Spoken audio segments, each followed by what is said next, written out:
봐도 요한이 왜 대도자가 아닌데 그러면 성경을 정확히 깨닫지 못하면 하나님의 뜻과 능력을 오해하게 된다. 세례 요한은 누구이며 그가 배도자인 이유는 무엇인가?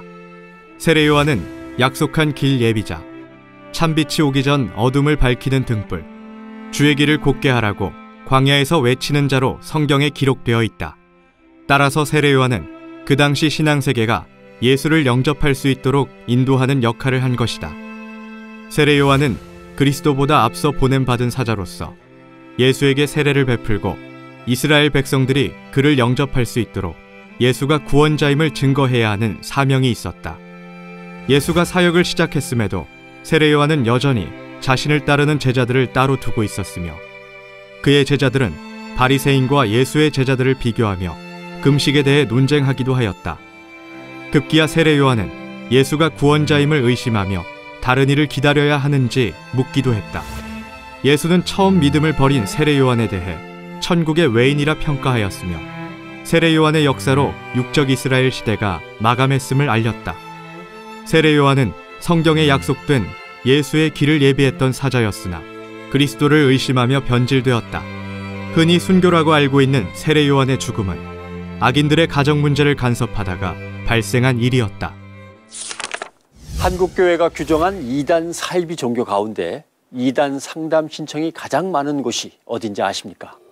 한국교회가 규정한 이단은 교단, 교파마다 그 기준이 다 다르며 이단의 정의를 명확히 알고 있는 목회자도 없다. 하나님의 말씀에 따라 신앙하는 성도는 성경을 기준으로 답을 하고 판정해야 한다. 그렇다면 이단이란 무엇인가? 이단은 그 증거하는 말이 성경과 다른 내용이거나 성경과 다른 행동을 하는 것이다. 성경에는 비밀이 있는데 아직 이루지 아니한 것을 자의적으로 이거다 저거다 하고 주석을 만들어 가르치는 자는 다른 복음, 다른 교리를 가르치는 이단이다. 한국교회는 분명한 잣대 없이 철저한 검증을 거치지 않고 이단으로 정죄하고 있기 때문에 교계의 내부 분열과 성도들의 혼란을 더욱 가중시키고 있다. 우리나라에서 가장 큰 이단이 누구라고 생각해요? 장로교요. 장로교라고 생각해요? 네. 장로교보다 더 큰 데가 있어요.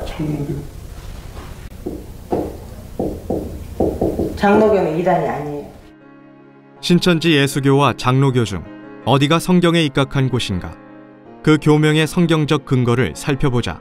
신천지 예수교의 정확한 교명은 신천지 예수교 증거장막 성전이다. 신천지란 새 하늘과 새 땅을 말한 것이며 이는 처음 하늘과 처음 땅이 없어진 후 다시 창조된 새 시대의 장막과 성도들을 말한 것이다. 예수교란 신천지의 교주가 예수라는 뜻이며 예수 그리스도의 계시, 곧 신약의 교리가 예수님의 것이라는 의미이다.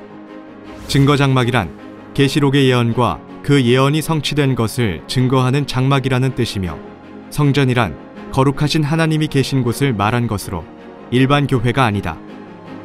반면 장로교는 명칭 그대로 교주가 장로라는 뜻이며 그 뿌리는 1500년대에 유럽에서 장로교를 창시한 칼빈이다. 그는 종교개혁을 통해 장로교를 창시했으나 자신의 교리를 받아들이지 않는 수많은 사람을 이단으로 몰아 핍박, 고문, 살인했다. 1800년대 후반에 대한민국에 들어온 장로교는 일제시대 때 신사참배 운동에 동참했다. 이에 목숨을 걸고 반대하며 갈라져 나온 고신파가 바로 그 증거이다. 이후 장로교를 중심으로 보수 정권을 유지하기 위해 한국기독교 총연합회를 세웠다. 오늘날의 신앙인들은 지나간 시대를 거울 삼아 무엇이 정통이고 무엇이 이단인지 성경적으로 확인해야 한다. 그러면 그걸 저기 어려워요. 대답을 하라 그러잖아. 제가 믿는 말씀 믿으면 안 죽어요. 아니 그러면 너 그런 걸 안 믿어? 아니 너 죽어 안 죽어? 안 죽는다고요. 너 안 죽지? 육체적으로 안 죽지? 네. 자, 안 죽지? 분명히 들었죠? 안 죽고 그러면 이만희도 안 죽나? 너 이만희 죽으면 어떡할래? 안 죽으면 어떡하고. 안 죽냐고. 이만희가 안 죽으면 어떡하냐고? 너 그러면 나하고 약속하라. 이만희 죽으면 너 나올래? 영원히 죽지 않는다는 것은 성경에 기록된 하나님의 약속이다.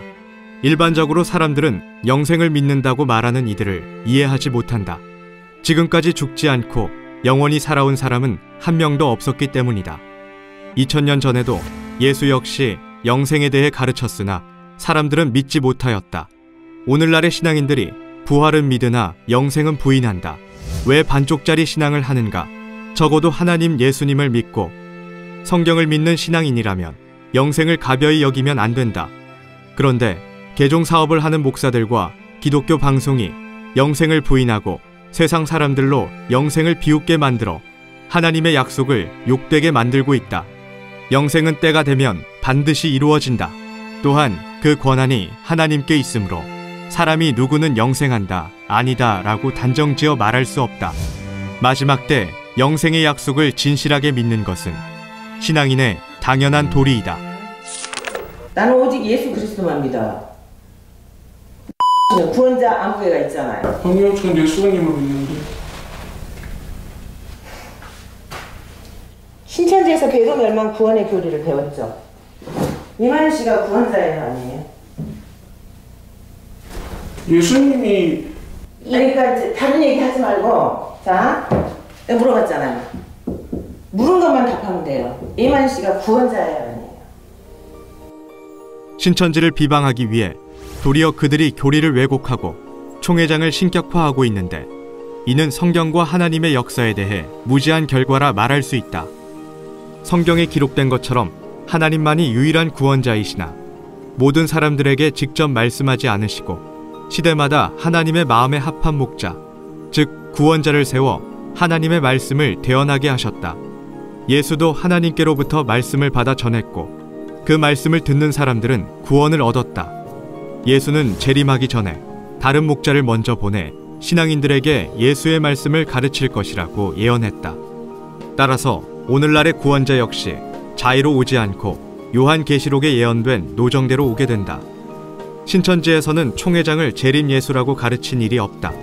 예수가 다시 오기 전 먼저 보냄받고 성도들에게 말씀을 가르치는 약속의 목자라고 교육한다.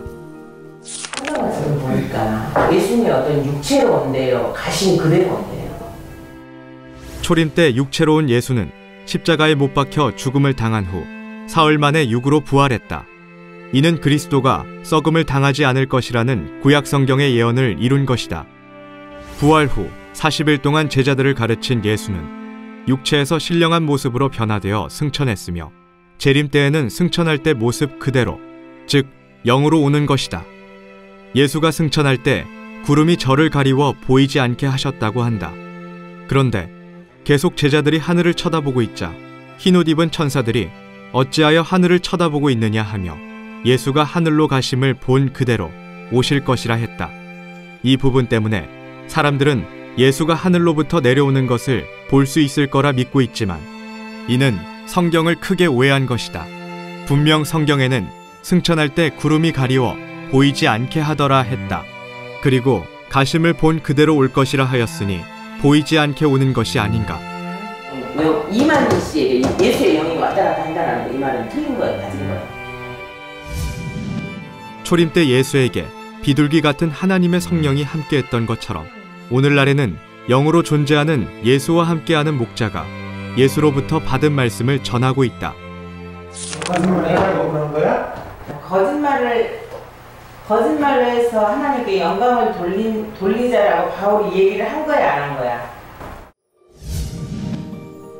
먼저 신천지는 성경에 근거하여 참뜻을 가르치고 그 뜻대로 행하여 신앙인의 소망을 이루고자 하는 곳임을 분명히 밝힌다. 그렇다면 성경에서 말하는 거짓말이란 무엇인가?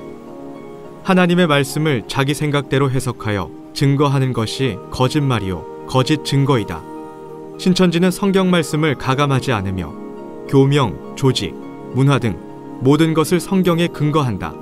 초림 때 예수와 제자들도 이단으로 소문이 나서 이유도 모른 채 핍박하는 사람들까지 구원하기 위해 그들의 입장이 되어 복음을 전파하기도 하였다. 실제로 많은 기독교 선교사들이 해외로 선교를 나갈 때 신분을 위장하고 떠나며 현지에서도 선교사임을 들키지 않기 위해 교육하고 철저한 계획을 세운다. 왜 신천지가 하면 거짓말이고 자신들이 하면 선교 전략인가? 간혹 신천지가 진짜 진리라면 떳떳하게 밝히고 전도하라는 사람들에게 이슬람 국가에 가서 떳떳하게 다 밝히고 선교하라고 권하고 싶다. 테살로니가 후서가 비유로 봐야 되는 부분이 있다라고 얘기를 했어. 내가 비유풀을 해보라고 얘기하잖아. 비유풀을 해보라고. 비유를 해석을 해보라고. 어? 근데 그럼 네가 답답하니까 그럼 이 얘기를 나한테 해보란 말이야. 신천지 교회에서는 사루 2장 1절로 3절의 기록이 비유라고 가르친 적이 없다. 사루 2장 1절로 3절의 사건은 요한계시록에 자세히 설명되어 있으며 비유를 알아야 이해할 수 있다. 그러니까 구원이야. 믿으면 믿기만 하면 구원이야. 그러니까 니 지금 구원을 못 받는 거야. 어떻게 구원? 그래. 오늘날 수많은 기독교인 중에는 성경이 말하는 자신이 누구인지 아는 사람이 없다. 막연하게 하나님과 예수님을 믿으면 구원받고 천국 간다는 신앙을 하고 있다.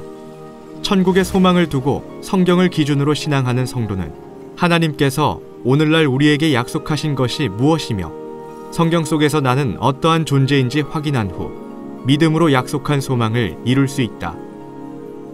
초림 때 예수님의 제자들은 예수님께 구원받을 사람이 많은지 적은지를 물었다. 예수님의 답은 적다는 말씀이었다. 신약을 이루는 말세에는 구원의 조건 6가지가 자기에게 이루어져야 천국에 들어갈 자격이 된다.